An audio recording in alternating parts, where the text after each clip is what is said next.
미국과 세계, 한국, 각 지역에서 오늘의 미국 탑뉴스 브리핑 듣고 계신 여러분 안녕하십니까? 미국은 지금 일요일이고 한국은 이제 월요일, 날이 좀 밝지 않았을 것 같습니다. 자, 이 시점에서 오늘은 이렇게 전해드리겠습니다. 오늘도 어제와 마찬가지로 두 개의 뉴스 클립을 여러분들께 전해드릴 텐데, 하나는 일요일이지만 미국은 탑뉴스 브리핑, 그리고 두 번째는 하나를 따로 뗐습니다. 뭐냐면 지금 이스라엘과 하마스 전쟁에 관해서 많은 분들이 개인적인 의견도 있으시고, 정책 전문가들은 일반인들보다, 어쩌면 저널리스트들보다 훨씬 많은 비공개된 정보까지 갖고 계실 겁니다. 과연 이 전쟁을 어떻게 해야지 되고 이스라엘이 잘하고 있는 것인가, 하마스는 등등의 부분에 대해서 옥스퍼드 대학교의 철학과 교수고 역시 예루살렘의 히브리 대학교의 철학과 교수인 한 분이, 데이비드 에녹이라는 분이 뭔가 의견을 얘기를 한 게 있거든요. 저는 이분은 전문가들에게, 그 분야의 전문가들에게 한 얘기지만 뉴스를 받아들이는 일반인들에게도 적용이 된다고 생각되기 때문에 그분의 글을 좀 다른이 아니라 다른, 그래서 소개를 해드리겠습니다. 자, 그래서 그 부분은 데이비드 에녹 교수의 글은 잠시 뒤에 전해드리기로 하고요. 먼저 오늘의 미국 탑뉴스 브리핑에서는 점점 민주와 공화당이 아닌 제3당 후보의 영향력은 물론이고 당선 가능성까지 지금 얘기가 되고 있거든요. 뭐 그러는 데는 여러 가지 이유가 있을 테고, 또 게빈 뉴섬 캘리포니아 주지사가 보이지 않게 섀도우 캠페인을 하고 있다. 민주당의 대선 후보로 여차하면 나간다 하는 그런 이제 움직임 같은 것들이 있고, 기업인과 기업이 트럼프 전 대통령을 버리는, 물론 트럼프 전 대통령 굉장히 많은 부분에서 공화당의 대선 후보가 될 것이 확실하지만 지금 이제 지난번에는 지지했다가 버리는 사람들도 있습니다. 대표적인 사람이 페이팔의 창업자거든요. 그리고 마지막으로 제가 이스라엘 하마스 전쟁에 관한 보다 깊은 부분은 다른 클립에서 전해드리겠습니다만, 이스라엘 하마스 전쟁의 속보, 심지어 제가 오늘 아침에 가장 어머나 하고 봤었던 것은 벤자민 네타냐후 이스라엘 총리가 미국 매체와 인터뷰를 많이 합니다. 그 가운데서 데나 베쉬라는 주이시 CNN 방송의 앵커와 인터뷰한 것, 주이시면서 참 그 질문이 저널리스트가 앞선 그런 질문이구나 하는 생각을 해봤거든요. 그런 부분들 전해드리겠습니다.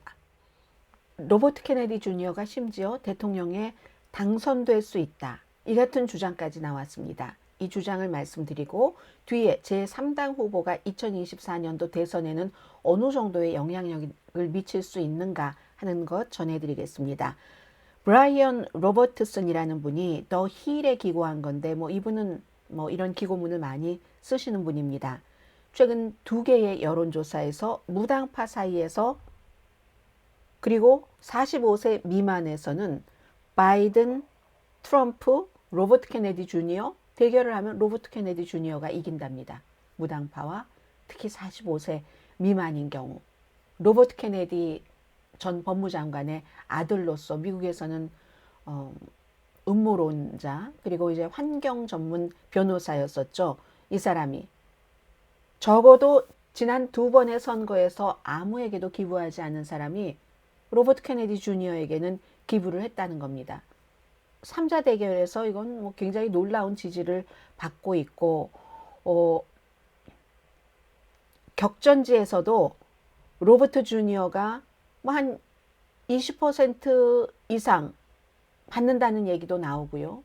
20% 훨씬 넘게 받는다는 얘기도 나오고, 그러면 음모 이론가와 괴짜다 이렇게 표현들을 많이 하고 있는데, 기본적으로는 사람들이 트럼프 대 바이든의 대결을 두려워하기 때문에 이렇다는 겁니다. 로버트 케네디 주니어는 미국의 그야말로 정치 가문의, 정치 왕조의, 그 가장 유명한 정치 왕조의 자손입니다. 69세고요.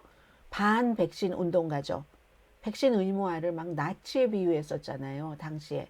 그래서 나중에 사과하기는 했지만, 그래서 이제 이슈와 연관되기 때문에 그렇다, 이분은 그렇게 지적을 합니다. 왜냐하면 미국이 지금 빚이 많다, 경제 어떻게 하려고 해, 전쟁은 또 여러 군데서 치러야지 되고, 군수 산업이 미국을 영원한 전쟁으로 이끌고 가. 이런 주장도 하고요. 환경 문제, 환경법 전문가니까 마리화나는 합법화해야지 된다. 그리고 주택난이라든가 생활비라든가 이런 거 얘기하고요. 이 주택난이나 생활비는 일반 보통 사람들 중장년층뿐만이 아니라 오히려 어떻게 보면은 뭐 밀레니얼, G세대 이런 세대들이 훨씬 더 신경을 씁니다.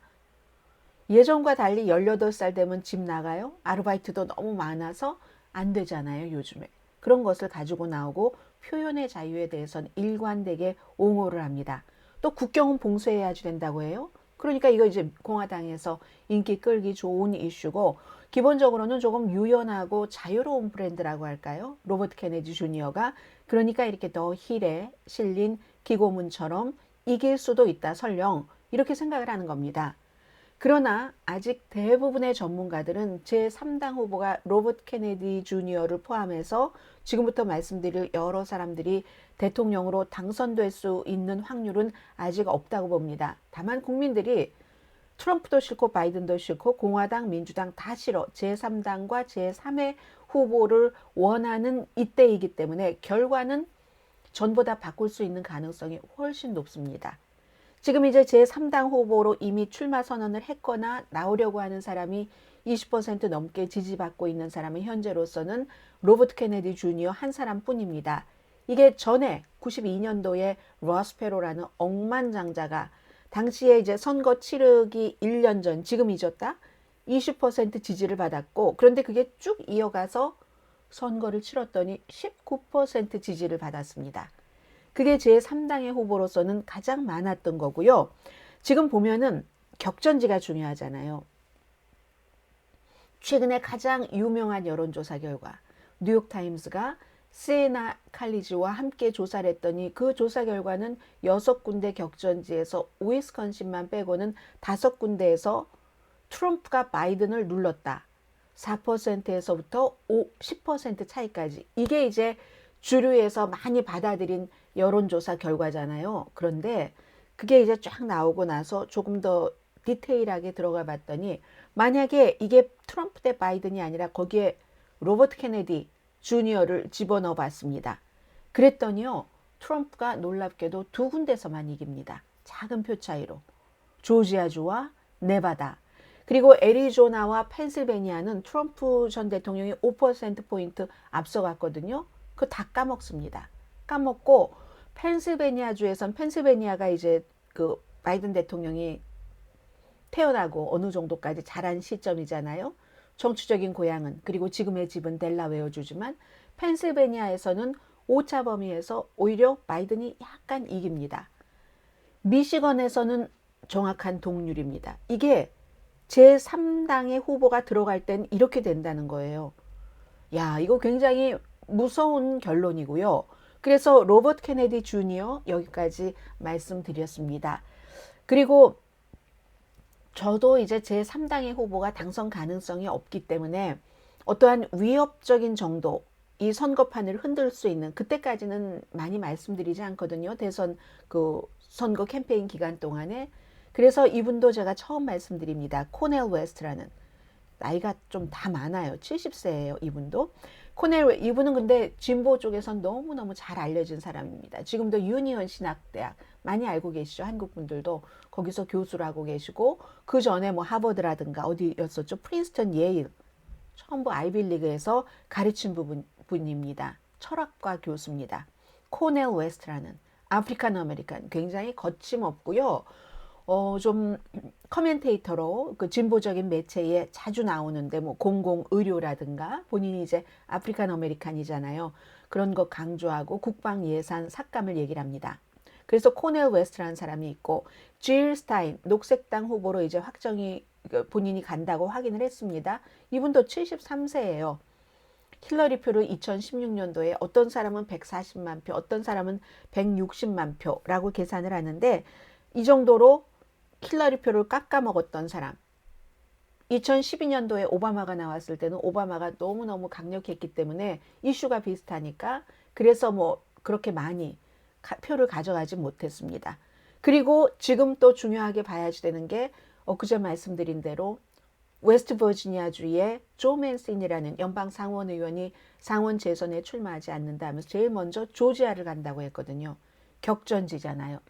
노 레이브라는 제3당의 후보를 내기 위해서 열심히 일하고 있는 이 노 레이블 그룹이 조 맨신 그리고 존 헌츠만, 요즘 뭐 유대인들을 지지하지 않는다고 뭐 펜실베니아 같은 데서 나 돈 더 이상 기부하지 않아 했던 전 공화당 유타주의 주지사였고, 뭐 오바마 시절에 중국 대사도 지냈고 굉장히 돈 많은 사람이에요. 이 존 헌츠만, 조 맨신, 그리고 밀 롬니도 지금 생각을 하고 있고요. 노 레이블에서 밀 롬니도 그 재선에 출마하지 않는다고 했잖아요. 76세로 조 맨신 연방 상원 의원과 똑같습니다. 나이가.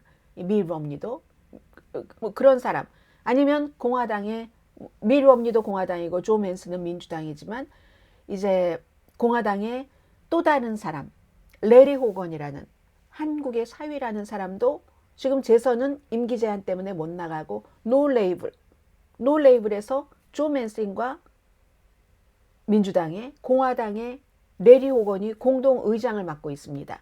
이 사람들 가운데서도 또 다른 후보가 나올 수 있다는 얘기거든요. 그런데 지금으로서 중요한 건 이제 투표용지에 누가 이름을 올리느냐 이런 것이고, 로버트 케네디 주니어 같은 경우는 분명히 트럼프에게 해가 됩니다. 이 사람이 뭐 백신이라든가 등등 너무 많은 음모론 신봉자이기 때문에, 뭐 신봉자까지는 아니지만 음모론을 들고 나오는 운동가이기 때문에, 트럼프 지지자 가운데서 음모론 좋아하시는 분들 엄청 많으시잖아요. 그런데 트럼프에 대해서는, 아니면 무당파 가운데서도, 무소속 무당파 가운데서도 트럼프는 좀 마음에 안 들어 하면 음모론 때문에 로버트 케네디 주니어에게 갈 수 있습니다. 그러면 바이든이 좋아할까요? 바이든에게는 지금 질 스타인이라든가 아니면 이미 코넬 웨스트 두 사람 바이든에게 상처가 됩니다. 그럼 이 두 사람이 받는 것과 로버트 케네디가 받는 것 그만큼 미치지는 못하겠지만 아무튼 대강 상쇄된다고 하고, 그 밖에 이제 뭐가 어떤 사람들이 더 나올까 하는 것에 따라서 달라지기 때문에 이번 2024년도 미국의 대통령 선거는 제3당의 후보가 미치는 영향력이 굉장히 강할 수도 있을 것 같습니다. 다른 때보다.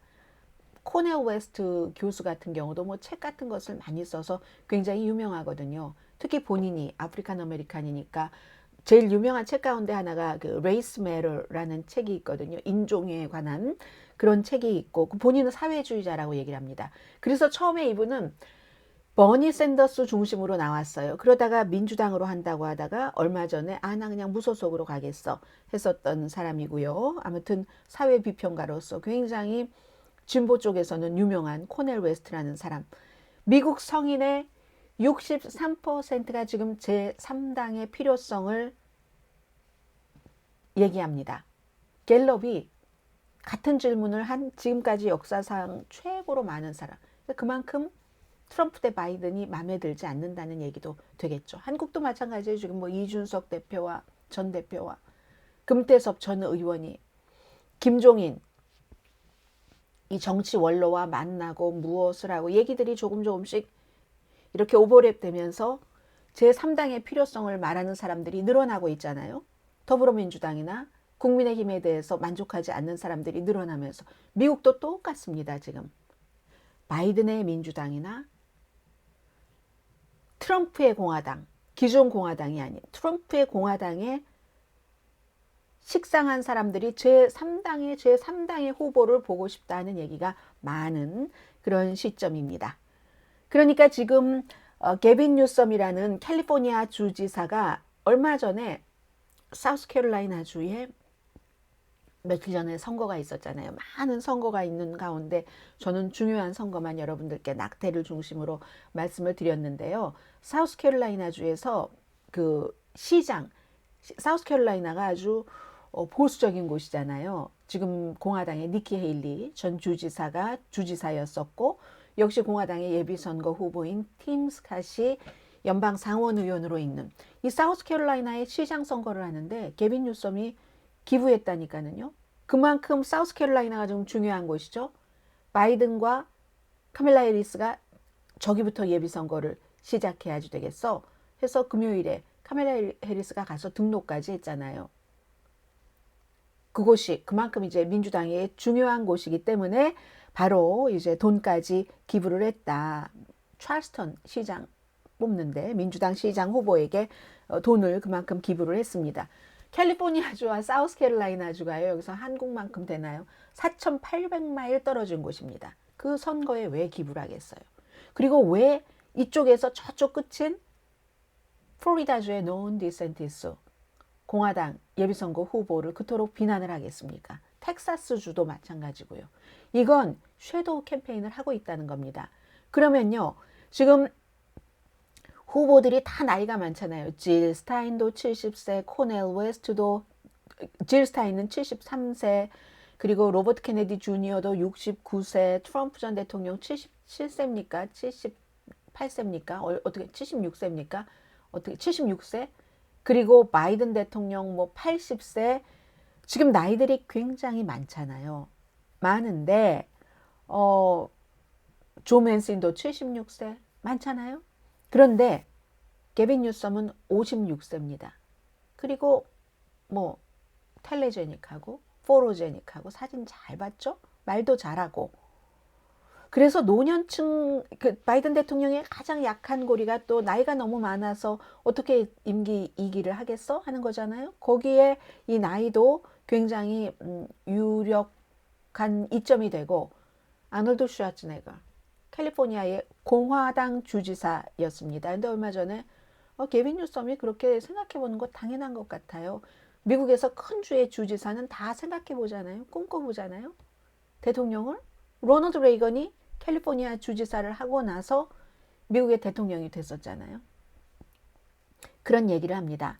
그러나 펜실베니아주의 무슨 연방 상원의원 존 페로먼 같은 경우 심장질환 앓고 있고 하는 그 의원은 아주 깎아내립니다. 이 사람은 또 조 바이든 대통령의 열렬한 지원에 의해서 당선된 사람이기도 해요. 초선 의원이고 딘 필립스라는 미네소타주의 연방 그 의원이 하원 의원이 바이든 대통령이 나이가 너무 많다고 본인이 출마를 선언했잖아요. 예비선거에서 겨루자하고 했잖아요. 그런데 이 펜실베니아의 존 페로만이라는 의원이 이 딘 필립스와 게빈 뉴섬을 비유를 합니다. 딘 필립스는 그나마 당당하게 앞에 나가서 나 나가겠어.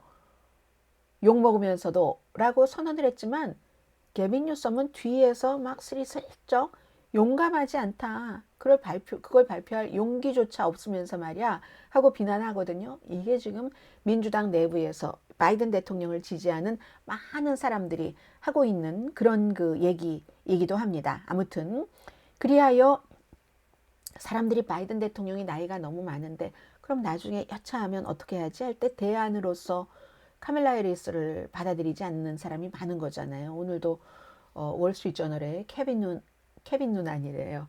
그 누난 무슨 누난이죠? 왜 갑자기 생각이 나지 않죠? 제가 이럴 수가 있어요. 제가 좋아하는 사람 이름까지 잊어버릴 정도로 머릿속에 무엇이 너무 많이 들어있는 것입니까? 아니면 기억력이 점점 나빠지는 것입니까? 제가 이렇게 꼭 월스트리트저널을 패기 누난.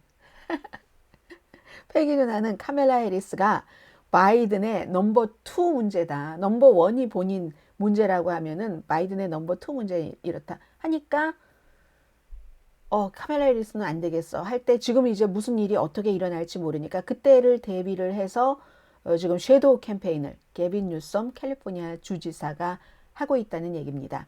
이건요 11월 30일인지 얼마 남지 않았습니다. 오늘 12일입니다. 게빈 뉴섬과 플로리다주의 론 디센티스가 션 해니티가 사회를 보고 두 사람이 토론을 하잖아요. 미국의 갖가지 이슈에 대해서. 이때에 만약에 론 디센티스가 지금보다 트럼프의 대안으로 더 강해 보인다면 좋았을 테지만 그래도 여기서 게빈 뉴섬이 굉장히 토론을 잘한다면 또 한 번 사람들에게 각인시키는 기회가 될 겁니다. 그리하여 저는 11월 32일 팍스 텔레비전에 이 게빈 뉴섬과 이 론 디센티스의 토론을 굉장히 지금 기대를 하고 있고요. 그리고 이제 트럼프 전 대통령이 이번 주에도 굉장히 이 법률 문제로 어려움이 많았는데 이전에 트럼프 전 대통령을 지지했었던 뭐 대표적인 사람만 말씀드리겠습니다. 피터 티엘이 페이팔 공동 창업자고, 페이팔 그 당시에 피터 티엘, 또 누가 있었죠? 테슬라의 일론 머스크.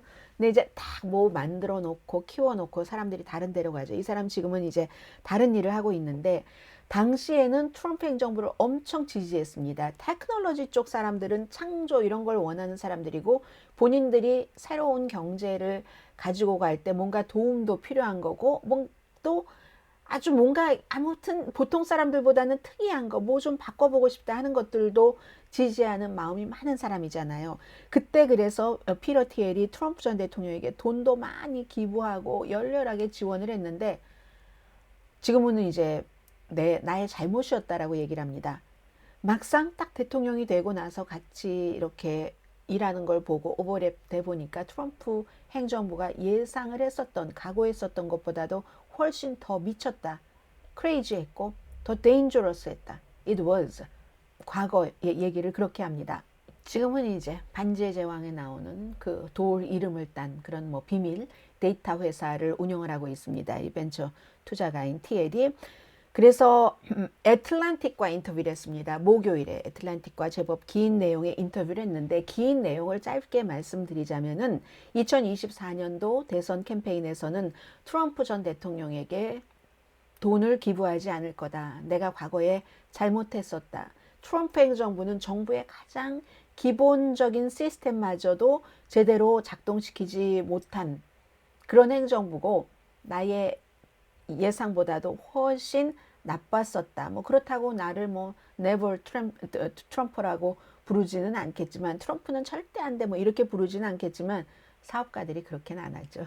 그렇지만 어쨌든 트럼프가 주장하는 2020년도 선거는 훔쳐졌다. 여기도 나는 동의하지 않고 믿지 않고, 더군다나 그 결과를, 선거 결과를 뒤집으려고 했었던 트럼프 전 대통령의 시도는 국가에 하나도 도움이 되지 않았다라고 얘기하면서, 나는 트럼프를 더 이상 지지하지 않았다. 과거에 내가 잘못했다라고 인터뷰에서 말을 했습니다. 그냥 허접한 인터뷰를 한 게 아니라, 피터 티엘이라는 이 테크놀로지 업계의 억만장자가 가장 신중한 매체 애틀란틱과의 인터뷰에서 한 얘기고요. 하와이에 계신 분 안녕하세요. 하와이에 그 트럼프 인터내셔널 호텔 와이키키에 있는 이 호텔도 트럼프 이름을 버렸습니다. 로열티 재계약을 안 하는 거죠. 뭐 트럼프 전 대통령이 모든 호텔을 다 지어서 트럼프 이름을 붙이는 게 아니잖아요. 이제 로열티를 사고 거기에 맞게, 이미지에 맞게 하는 건데, 우리 더 이상은 트럼프 호텔 안 하겠다. 이 소유주가 뭔가 생각한 바가 있겠죠. 그래서 힐튼 호텔 이름이 이제 달릴 것 같습니다. 트럼프 인터내셔널 호텔이 힐튼 그 월드와이드 홀딩사와 계약을 해서 그렇다고 하고요. 그리고 이제 트럼프 전 대통령이 이제 연방 케이스 재판을 좀 공개해서 텔레비전으로 중계해 주길 원하는데, 이걸 해줄지 모르겠어요. 왜냐하면 트럼프 전 대통령이 이미 지난번 몇 번 증인으로 나와서 법정에 앉아서 계속 그 법 절차를 따라간 게 아니라 본인 캠페인 활동을 했기 때문에 아마 안 될 것 같은데 어떨지 모르고, 그리고 점점 말은 과격해집니다. 내가 몇백만 명씩 1년에 추방을 하겠다. 이민에 관한 강경한 정책을 얘기를 하는 거죠. 그래서 플로리다주에서 발을 구르면서 많은 사람들이 엄청 좋아했는데, 이민자로서 방송을 하고 있는 저는 항상 이럴 때 여러분들께 말씀드립니다. 여러분과 제가 합법적인 이민자라 할지라도 이민에 대해서 굉장히 강경한 정책, 그리고 더군다나 그 이민자들을 뭐 난민 신청을 해서 이민으로 온 사람이건 누구건 뭔가 범죄 집단처럼 표현을 한다던가, 팍스처럼 험상궂은 사람만 나와요. 이민자로는 그런 모습만 보여지고 하면 미국에 살고 있는 다른 사람들 인식이 합법이고 불법이고 가리지 않습니다. 이민자에 대한 인식이 상당히 나빠진다는 것 다시 한번 말씀드리고요. 이스라엘 하마스에 관한 레이티스트 속보를 좀 종합해 보겠습니다. 깜짝 놀랐습니다. 런던에서 어제만 하더라도 제가 친팔레스타인계 시위가 뭐 경찰 당국 등이 많으면 한 10만 명까지 나올 것이다 라고 생각을 했는데, 아니 런던 인구가 얼만큼인데 30만 명이 나왔습니까? 정확하게 런던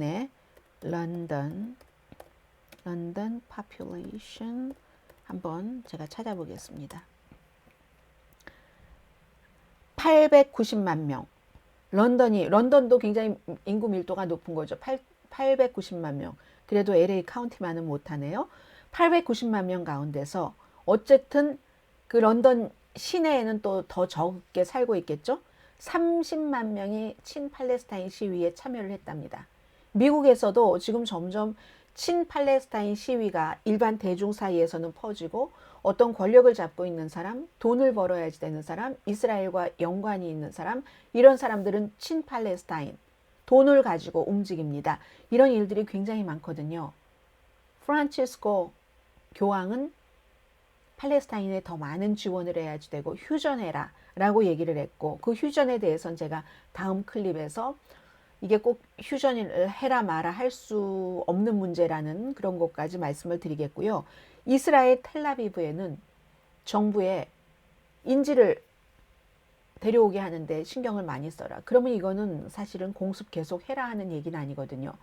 그런 그 시위들이 있고, 그러나 하마스는 알시파 그 병원에 폭격한 것 때문에 지금 인질 협상을 중단했다라고 얘기를 합니다. 이스라엘 공습으로 병원이 공격됐습니다. 지난번 그 병원이 아니라 유튜브에서 어떤 분이 이거 하마스가 공격한 건데 왜 이스라엘이 공격한 거냐고 얘기를 하는데, 그건 이스라엘 주장이고요. 지난번 것은 아직 뭐 확인됐다고 말하기가 어렵고 확인이 불가능하답니다. 지금으로서는. 이번에는 분명히 이스라엘의 공격인데 이스라엘은 아니라고 하고, 그러면서도 탱크도 뭐 주변에 집결시키고 그 아래 하마스의 본거지가 있다고 하잖아요. 하마스 본거지를 하마스가 공습합니까? 네, 아무튼 상식적으로는 그래서 이제 그 하마스의 본거지가 있을 수 있는 가능성은 있죠. 50%대 50%죠. 그런데 그 본거지가 있는 곳을 하마스가 폭격을 해요. 이건 좀 말이 앞뒤가 맞지 않지 않나요? 그 말씀을 드린 겁니다. 그래서 신생아도 사망했고요. 의사들은 소셜미디어에 계속 이제 그 병원 상황을 전합니다. 의사들도 이 병원이 뭐 하마스의 기지라는 건 말도 되지 않는다. 그 의사들도 모를 수도 있겠죠. 그렇게 얘기를 하고 지금 더 이상 혈액이 없기 때문에 우리가 수술할 때 혈액 공급을 계속 해야 되잖아요. 계속 펌핑하면서 수술을 해야지 되는데 그렇게 못하면서 수술을 하고 전력이 거의 없다. 그래서 냉정하게 마음을 가져야지 되는 의사인 나도 마음속으로는 운다. 이런 이제 그런 내용들이 나오고, 연료도 없다고, 거의 없다고 하고 연료 떨어졌다는 얘기도 나옵니다.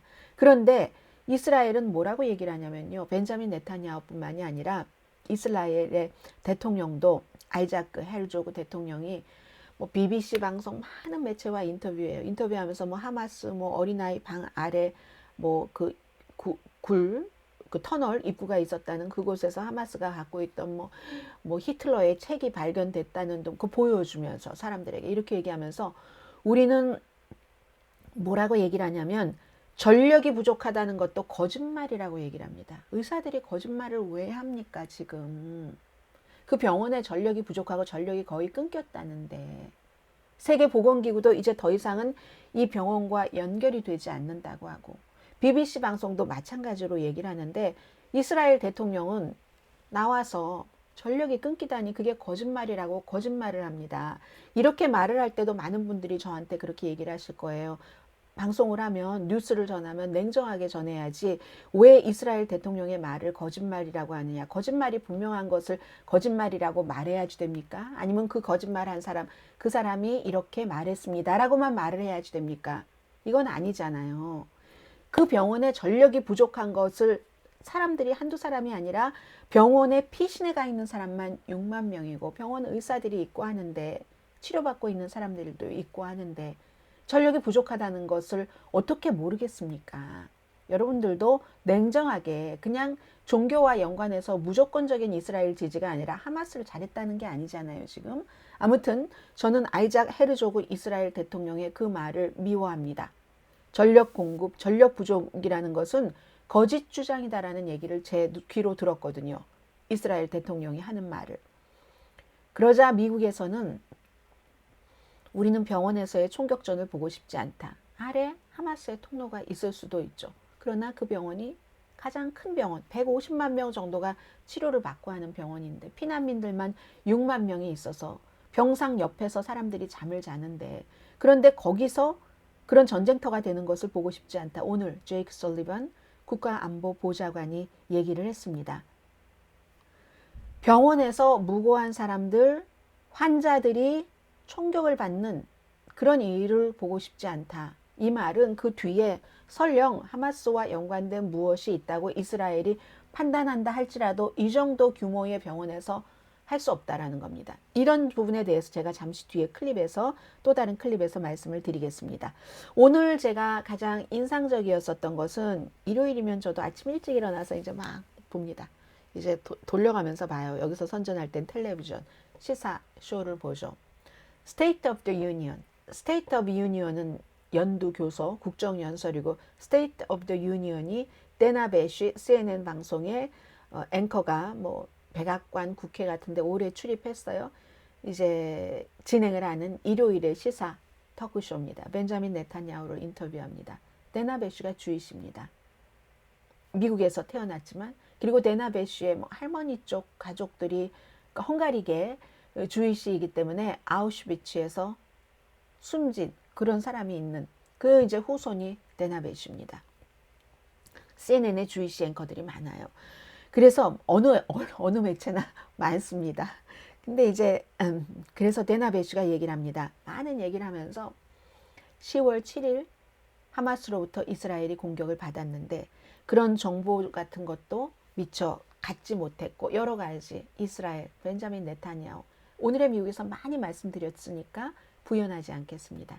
당신의 책임이 있다고 하는데 거기에 대해서 당신이 이런 얘기는 전쟁 끝나고 하자라고 수없이 답한 것 압니다. 그래도 제가 벤자민 네타냐후 총리를 인터뷰를 한다고 하니까 이스라엘에서 많은 사람들이 저에게 다시 한번 물어봐 달라고 했습니다. 이스라엘에 연관이 많은 거예요. 주이시니까. 그래서 물어봅니다. 왜 전쟁이 끝난 뒤가 아니라 지금 책임을 인정하지 않습니까? 라고 얘기하니까 이 벤자민 네타냐후가 전쟁 끝나고 봅시다 하면서 프랭클린 루즈벨트가 펄 하버 공격이 끝나고 나서, 그리고 또 누굴 예로 들었죠? 조지 부시가 9.11 사건 때 아프가니스탄, 이스라엘 공격하고 할 때 그런 질문 했습니까? 안 했잖아요. 나한테도 하지 말아라 이 소리예요. 난 지금 전쟁 중인 군 통수권자다. 그리고 이 전쟁은 지금 방향 설정이 지금 제대로 안 된 것 같으니까 이런 걸 물어보는 거잖아요. 벤자민 네타냐후가 전쟁 중이라도 내려오는 것이 양측에서 희생자를 덜 생길 수도 있다는 주장이 있기 때문에 이 질문을 지금 하는 겁니다. 과거에 프랭클린 루즈벨트나 아들 부시 대통령 때와는 달리. 아무튼 그런 일이요. 그랬더니 데나 베시가 가만히 있을 데나 베시가 아니죠. 지금도 그 책임을 인정하지 않으시니까 실망을 이스라엘 쪽에서 많이 할 것 같은데, 그렇게 실망할 이스라엘 국민들에게 얘기 좀 해주시죠 하니까 지금은 승리에만 집중합시다. 이게 벤자민 네타냐후의 얘기였습니다. 그리고 계속 주장한 게 민간인 사상자 책임은 이스라엘 사상자이건 가자 지구의 사상자이건 전부 100% 하마스의 책임이다. 그리고 또 이제 데나 베시가 가자지구 주민들을, 팔레스타인 사람들을 조금 더 전쟁 중이지만 보호하는 측에서 그런 면으로 전쟁을 해야지 된다고 하는 주장이 많다는 이런 질문을 했어요. 그랬더니 우리는 사람들이 생각하는 그 사람들이 말하는 보호해야지 된다는 최선을 다하고 있고, 사람들이 말하는 보호해야지 된다 그 이상으로 보호하고 있다. 이렇게 말하는데 얼마나 얄밉든지요. 그 이상으로 우리는 그 사람들의 안전을 지켜주고 있다. 라고 답변을 했습니다. 아무튼 데나 베시가 더군다나 이제 집안이 주이시 그 교육자 집안이었거든요. 그랬기 때문에 주이시에 관해서 연구하는 아버지가 교육자이셨던가 그래요. 그런 거기 때문에 굉장히 이 바탕이 깊은 사람이거든요. 아무튼 미국에서 이런 일이 있었다 하는 것 말씀드리고요. 자, 다음 주 수요일에는 또 이슈가 약간 바뀔 겁니다. 시진핑 중국 국가주석과 바이든 대통령이 샌프란시스코에서 만나기 때문에 수요일에 전국 도서상, 지난번에 제가 이 도서상 후보작에 한인과 한국인이 있는 것 말씀드렸던 것 같고요. 금요일 정부 셧다운인데 공화당이 주도하는 연방 하원은 바이든 대통령 탄핵에 대해서는 열심히 노력을 하고 셧다운에 대해서 뭘 하는지 모르겠습니다. 내일부터 이 뉴스 많이 나오겠죠. 그리고 이제 이 뉴스 듣고 계시는 동안에 저는 또 왜 이렇게 앞에 말한 이스라엘 하마스에 관한 여러 가지가 이런 사람 이렇게 저런 사람 저렇게 생각하는데 전문가로서는 무엇을 봐야지 되는가 하는 그 같은 그 에녹 교수의 말을 잠시 뒤에 전해드리겠습니다. 오늘의 미국 탑뉴스 브리핑 여기서 마치겠습니다. 강혜신이었습니다.